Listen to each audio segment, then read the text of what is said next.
It's time for Coffee with the Chicken Ladies, a podcast for people who love chickens. Hey everybody, and welcome. It's Chrisie&Holly from Coffee with the Chicken Ladies. We're here and it's our very first episode of our brand new podcast where we talk about everything chicken, family, fun, and more chickens. and more chickens. We drink a ton of coffee. A ton. We really do. And most importantly, We hug our chickens every day. don't forget to hug your chicken. We brew coffee every week, and this week we're brewing coffee from our local coffee house, Coffee in Bel Air, Maryland. Holly Ann, what kind of coffee are we brewing today? We're doing Almond Joy today. It smells amazing. I love the Almond Joy. Favorite candy, favorite coffee. Their coffee is so fresh and delicious. If you are local, head over there and get a cup. If not, We have a link to their website on our show notes. They do ship. they do ship, and they have lots of little goodies and baskets on their website. So go ahead over and check them out. Either way, local or on the website. Can you believe this is our first episode? We're here. It took a lot of work and planning. A lot. I mean, we've put a lot of work into it. Why don't we go ahead and... Introduce ourselves. Yeah. And you go first. Okay, everybody. Hi, I'm Chrissy. I am a stay-at-home mom of two gorgeous, beautiful girls and a loving husband for 23 years. And basically, before the kids, I was a veterinary technician, worked in the field for 15 years. It was a very rewarding career. I loved working with the animals, loved medically helping them and saving them. And, you know, after that, my husband and I decided, once we had the children, for me to stay home and be with them. They're 15 and 10 now, a little bit more self-sufficient.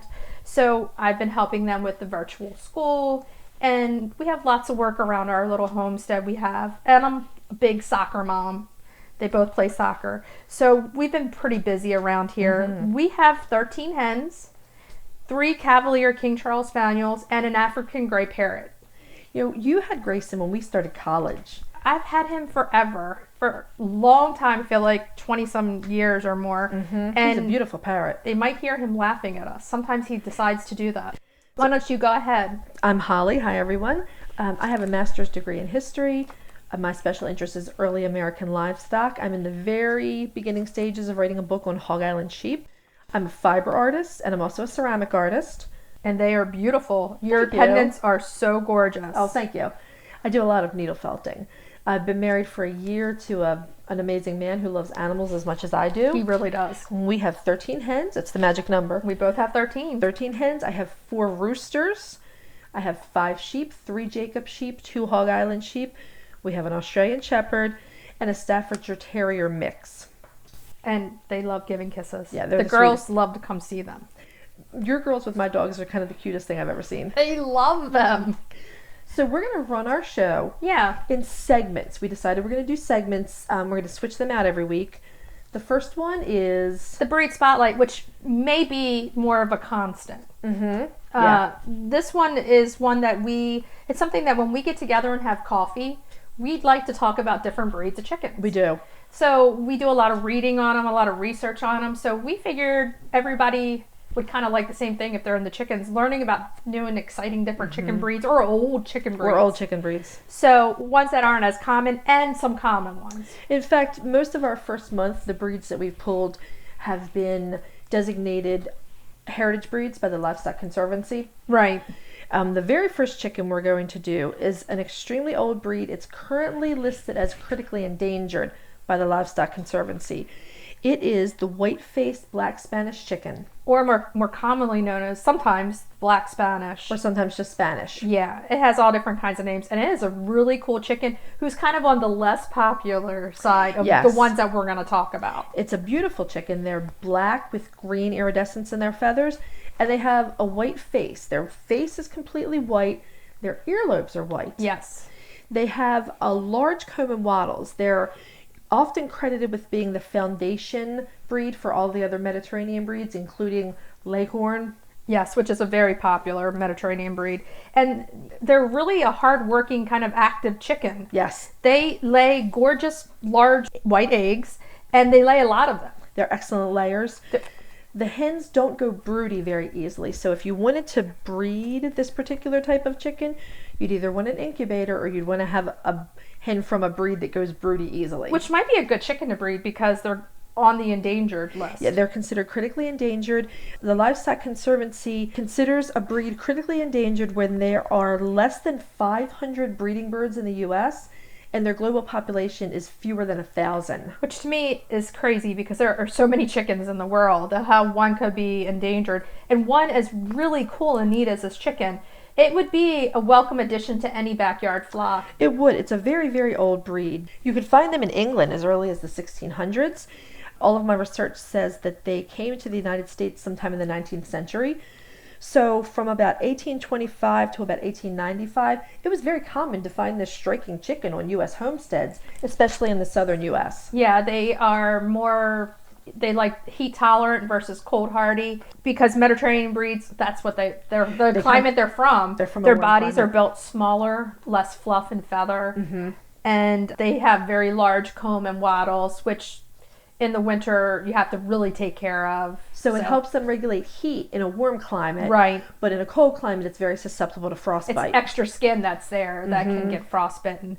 So if you're in the south, it's an excellent addition. Even in the north, you just have to put a little extra care into everything. Right, and we'll talk about that in just a bit when we move on to our main topic. The hens also have that big comb and wattles. It's not just the roosters. Which are cool. They really are beautiful chickens. I did in the research find that their immune system is somewhat suppressed, unlike some of the other chickens that have a hardier immune system. What did you find? I read the same thing. Because of the small amount of birds, they were being inbred. The breeders were emphasizing on the large white earlobes in the face, and the chicks ended up with a weaker immune system. Yeah, it just goes back to so many things in this world and life is focusing on the physicality of it all. Right. And they were overbred for that part. The superficial appearance, Exactly. So that made it hard on them. And, you know, they are a striking chicken either way. They are, and one that it would be lovely to add to a homestead. Definitely. Especially if you are in a warm climate. If you're in a cold climate, you'd probably have to pay attention to the comb and wattles. If I wanted to breed these birds, I think I would find an established breeder to try to make sure I was going with good genetics. Oh, yeah. If you go to the Livestock Conservancy's website, we do have a link in our show notes. They have a breeders directory, and you can type in your zip code and find any breeders close by. Which would be a good idea with how the world's working these days with the postal service and delivery. That's very true. So finding somebody close, if you go in there and put your zip code in, you're good to go. I've also found that there's Facebook groups that, you know, you can go in and join them, and they talk about this breed and get some popularity going back with it. You may be able to find a breeder there as well. Whatever you can find on Facebook is a plethora of information, that's for sure. It is. So another drawback we were just talking about is that the comb and wattles are large, which kind of takes us into what we want to talk about as our main subject. It does. Large comb and wattles on both hens and roosters, so you're worried about frostbite.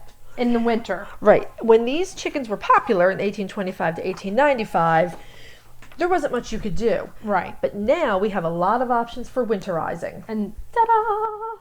Let's move into our next subject. Which is winterizing. And we have both been crazy. I know you've been crazy busy doing this. I've been crazy doing this. And this is one of those days where it's so windy here.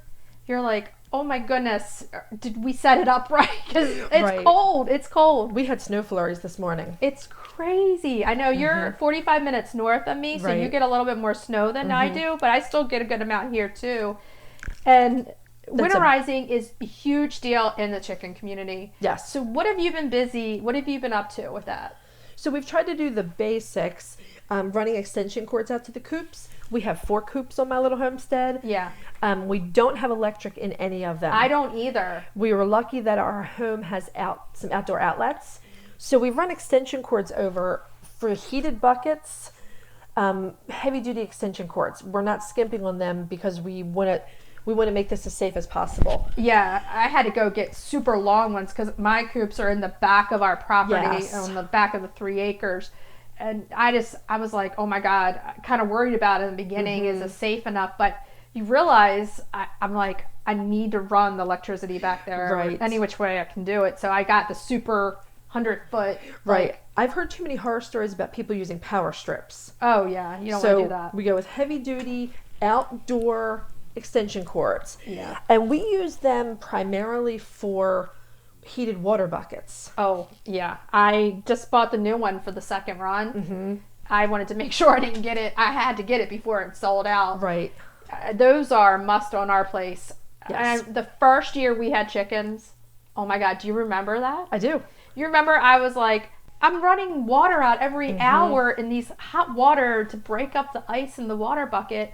And after that, and it was like too far in at that point. They were all sold out. Chickens weren't that big then. Getting them early, getting the heated water buckets early or I keep saying water buckets because I use heated water buckets for the sheep. Yeah. But heated water dishes of any type. Yeah. So Amazon carries one. Amazon carries them. You can usually find them in local farm supply stores. Exactly. They are one of my favorite modern conveniences. I don't know if you remember when we were kids, my sisters and I would have to get up and do the feeding before we came into school. Yeah.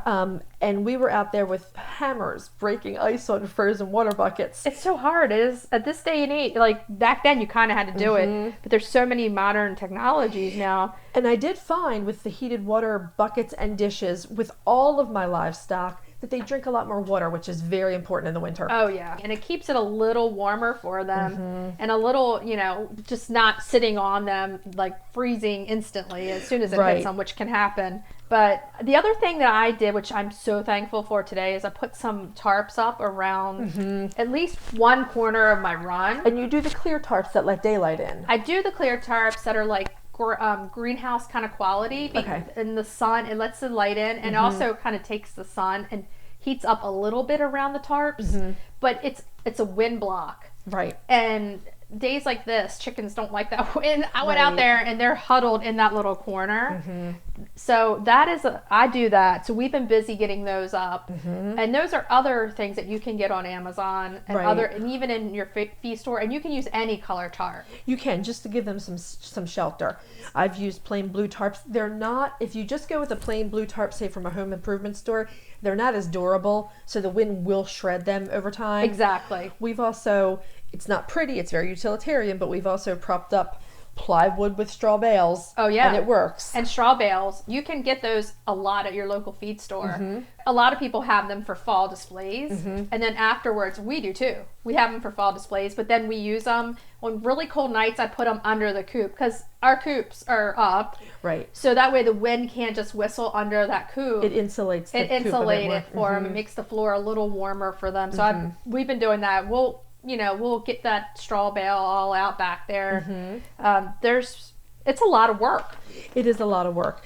Now, you do have one lone chicken who's a Mediterranean breed. I do, little Lucy Lou. And so you have the same issues with Lucy that I have with my roosters, and that is potential frostbite on combs and wattles. We do. And Lucy, I'm out there any day it's below 32 with Vaseline. I actually really keep on hand green goo also. It serves for many different purposes, but number one, it does have that kind of soothing, protective way to it, but Vaseline is just as good.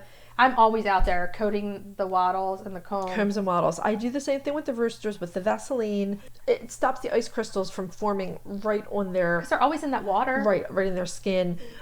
With the long wattles, even with the heated water dishes, we coat the long wattles if it's not going to be above freezing on a particular day, because they'll stick their faces in the water dish, their wattles get wet, they pick their face up, that cold wind hits it, and they can get frostbite that way as well. That was the other thing you and I were talking about a few months ago. If you remember, we were talking about potentially getting a safe coop heater. Yes, and this is where you and I differ with a lot of the common chicken knowledge.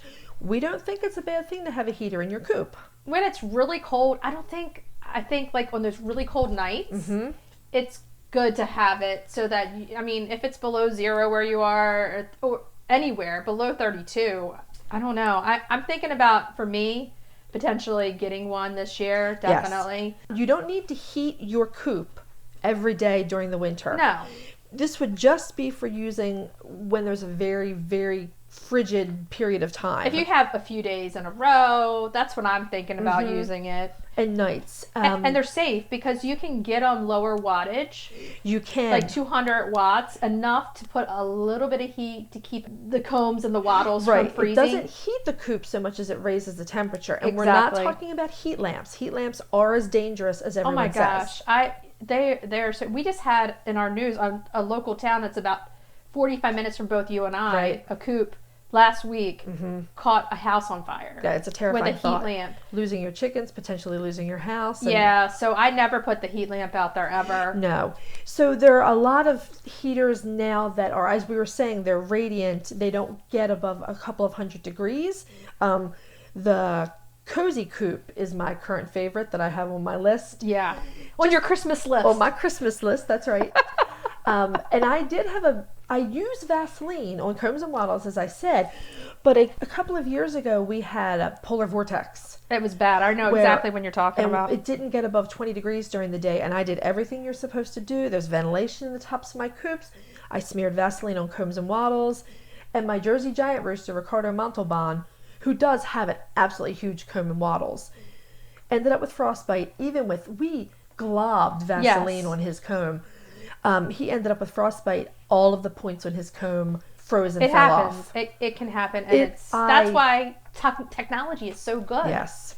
And now getting with other options other than the heat lamp that can help with that are lower wattage, I think I'm definitely going to look into that for this winter. The panel heat.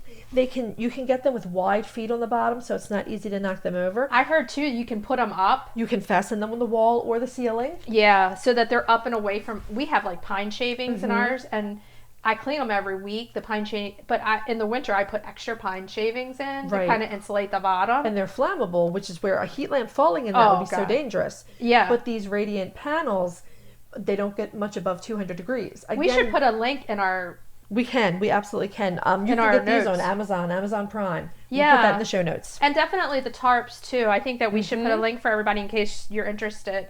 They're a good thing to have out there, like especially a windy day like today. This also, when the wind is blowing like this, is when I check my coop for drafts. Oh yeah. Now you need ventilation, but you don't want drafts. A draft is when there's a cold wind blowing right on your chicken as they sleep.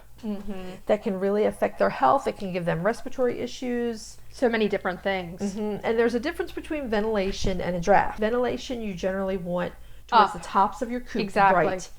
And that lets any moisture that's evaporating move out. What happens with frostbite, what happened with Ricardo, is that moisture from droppings and from the bird's breath, it goes towards the top of the coop, it freezes, and the ice crystals come down and settle on the combs and wattles. Exactly. And that's where you get that terrible frostbite. And even with ventilation, there are mornings I walk out there and I got like frost on my windows. Right. You can't, and I have ventilation in there. We both have Amish built coops. Yeah, they're rock solid coops. They're rock solid coops.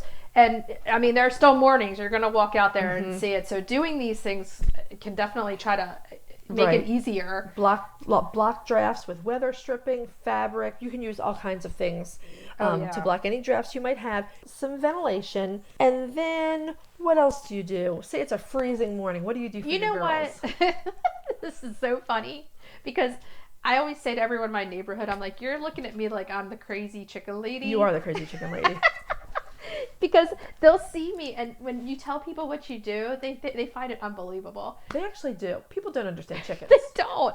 I make the chickens oatmeal a lot of times, warm oatmeal, either at night, right before they go in, or when they're in, I let them eat it and then go roost and then take it out. Okay. Or I do it first thing in the morning. And with just them as their little bodies, we can help them generate more heat within themselves.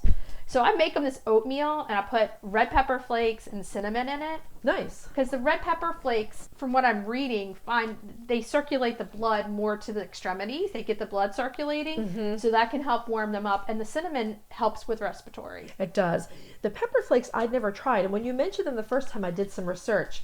And it doesn't look like anyone's done any kind of hard and fast study on it. Right. But there's a lot of anecdotal evidence that it helps with a lot of the bird's physical systems. And with the blood they don't flow. taste it. It's not hot to them. Yes, because they don't have the same taste receptors that we do. No, they taste a lot less than we do. So the hot to them really doesn't come. And another thing that I've got to do is I've got to go to the feed store myself and get some scratch grains. I add that in to my feed, and sometimes I just put that down for them in the morning, because corn is another good thing to get the body revving up. Warms the body through digestion. Exactly. And that's why I do the oatmeal at night. I figure if they're on the roosting bar, they're digesting that food and it's warming everything up. So they love it too. I bet they do love it. I also do oatmeal sometimes when it's very cold to get the girls warm. I've maybe given them leftover risotto before, and they love it. Anything warm. And I'm really big on sprouting. I'm sprouting grains all the time. Oh yeah. And in the winter when there's not much green, I will give the girls sprouts. And everything a little bit helps in the winter with that. So I mean, like, we can use their own body to help keep them warm. The other thing I wanted to talk about was molting a little bit, because oh my God, poor Drusilla. Yes. She is right now starting to grow back feathers, but molting. So that A late molt. Yeah, and it definitely need to give them a little bit of extra care during this time. So those types of things, the oatmeal and everything help. We need to give them a little bit more protein this time of year. So I do the suet cakes. Yes. Like the peanut. It has a higher amount of protein, so that it can help them. And, you know, they're starting to go in a little earlier. They do. Daylight saving just ended. Oh my goodness. So they're like crazy. And what I'm noticing, getting a few less eggs too. How about you? Yes, this is definitely slow down. I only have one hen laying. Oh my God. We know that a lot of our audience are brand new chicken keepers. Yeah. So just if you've never had chickens before, we'll tell you that when you have spring chicks that are pullets now, they will pretty much lay through the winter. The first season. The first season, they won't have a hard molt.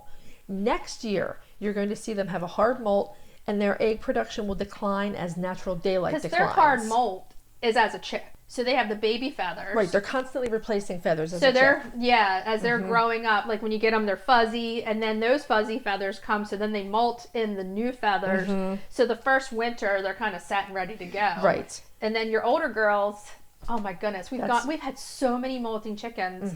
We're still getting a good amount of eggs because we have the 5 babies. Right. But our older girls are definitely slowing down because they're cycling through a molt. And so I've been given like high protein snacks every day. Today is the peanut suet cake out there.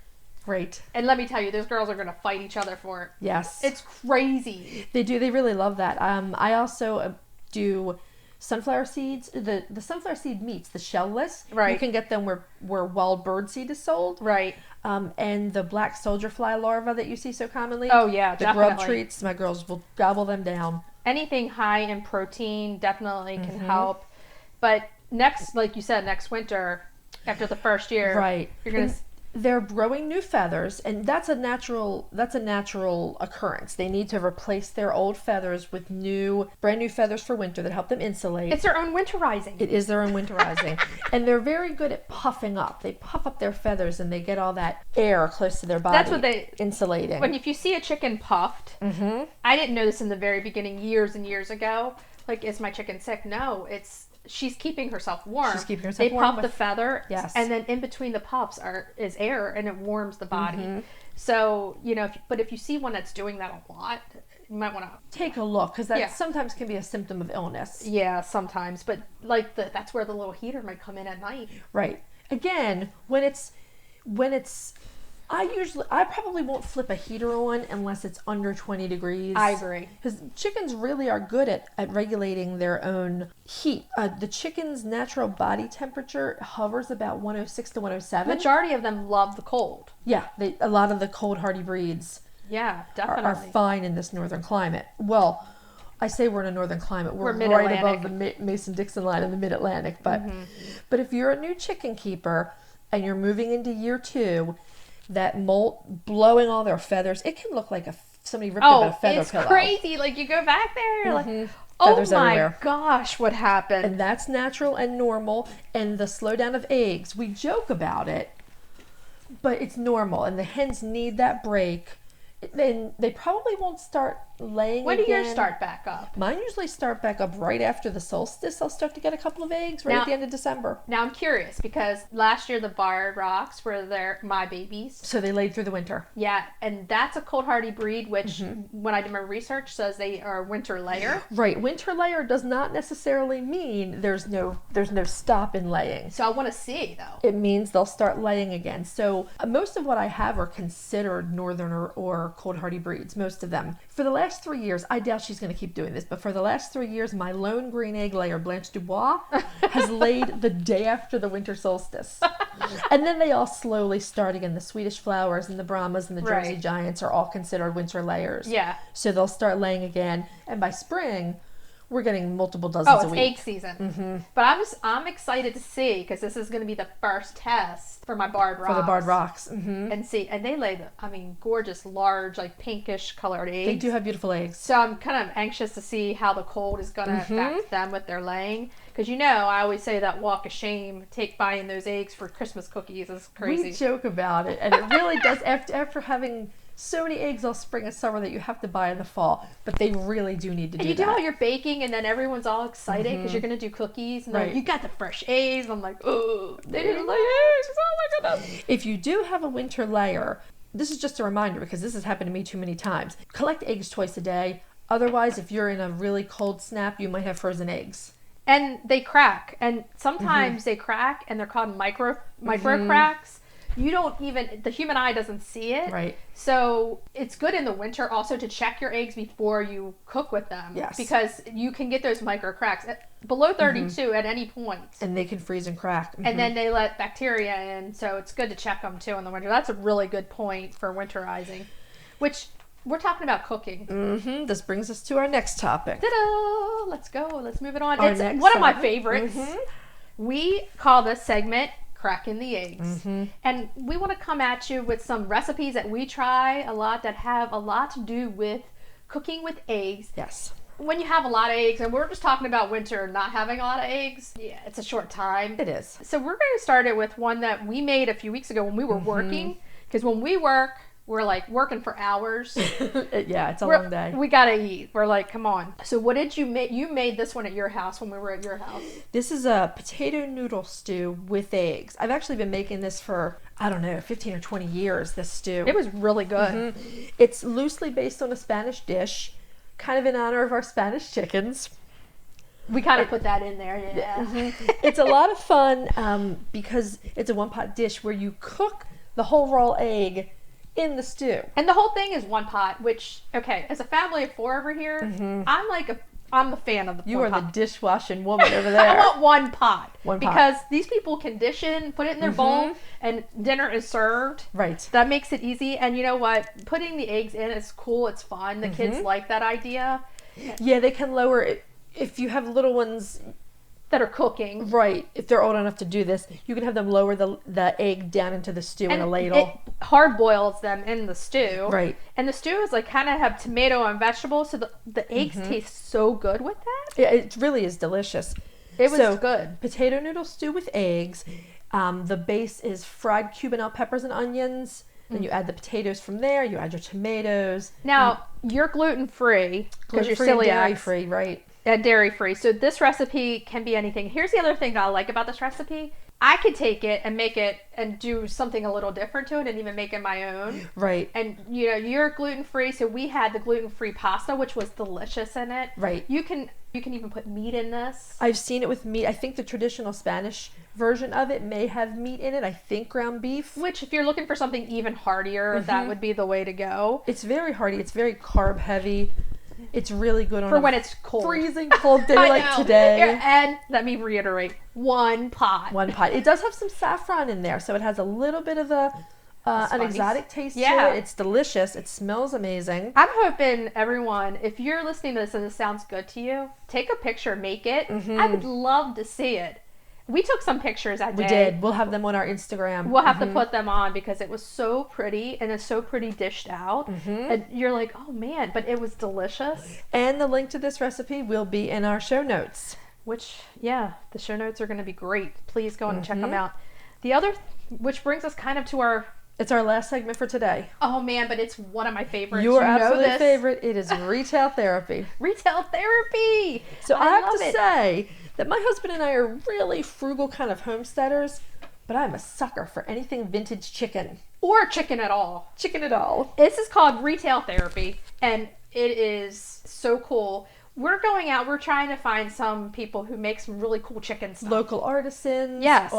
Small business owners, especially women-owned business. Because that's what we are. That's what we are. That's what we like to support. And trying to find anything chicken is so fun. It is fun. We go to the thrift stores together, and oh my gosh, Joe, that's my husband. He basically says, if you guys come back with anything more chicken, you're not coming in.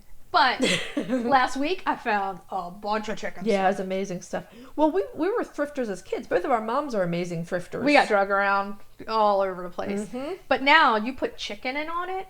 Yeah. I'm like, somebody just gave a whole bunch of chicken stuff. I'm going to He said, don't bring it in. I'm like, I'm bringing it in. It's coming. Well, this week's retail therapy spotlight is on someone who makes smaller items. Yes. So tell us about her. It's Rose and Magnolia Creations. It's a show It's a store over at Etsy.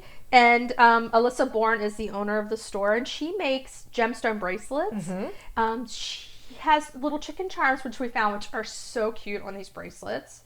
But she also does without. Mm-hmm. And the bracelets are so cool and pretty. So you can buy yourself a chicken bracelet and buy your sister Or your best one with friend. that, or your best hint. Should you go over there and check it out and see what we have? And we have a link to Alyssa's Etsy store We do. in our show notes. They're really cute. Which kind of brings us to saying goodbye for the first week. I think so. But before we say goodbye, I wanted to give a little bit of a shout out to the Instagram community. Mm-hmm. We kind of joined it, and we are so happy and so great. It's so great to meet everybody on there. And thank you so much, everyone, for the follow and conversing with us. We hope that it continues. We love it. Thank you. Shout out to everybody. Yeah, we really do want to hear from our community. We want to see pictures of your recipes. If you make any of these recipes, we want to see pictures of your chickens, of course. Oh my goodness, through Halloween, Anytime you some of those chickens were so cute. Oh, the costumes ridiculously cute. If you have ideas for shows, things you want us to cover, drop us a line. You can actually go to our Instagram profile and send us an email right from there. Exactly. Definitely send us any kind of ideas We'd love to hear from you. We'd love to hear from you. We want to see your pictures. Tag us. You can hashtag us, Coffee with the Chicken Ladies, and we'll get that also. So thank you. It's been so great. This is so much fun. It is a lot of fun. Next week's going to be as much fun. Next week, we're going to do one of your favorite breeds, the Orpington. It is one of my favorites. We're going to do kids and chickens. Mm-hmm. And then our recipe is going to be, this is like the Chrissie edition. Your favorite chicken, kids and chickens is all you. And then our Judy. recipe is an oldie and a goodie. an oldie but a goodie. This is your mother-in-law's recipe, Judy's Christmas breakfast bake. Yeah, it's one I keep close to the heart. Mm-hmm. So we're going to talk about that next week. But until then, what should we tell them to do? Drink a lot of coffee and hug your chicken. Every day. We'll see you next time. Bye-bye. Bye. If you'd like to see more from us, follow us on Instagram at Coffee with the Chicken Ladies. To send us comments, feedback, suggestion, or questions, email us directly, Chrisie&Holly at coffeewiththechickenladies.com. Thanks for listening.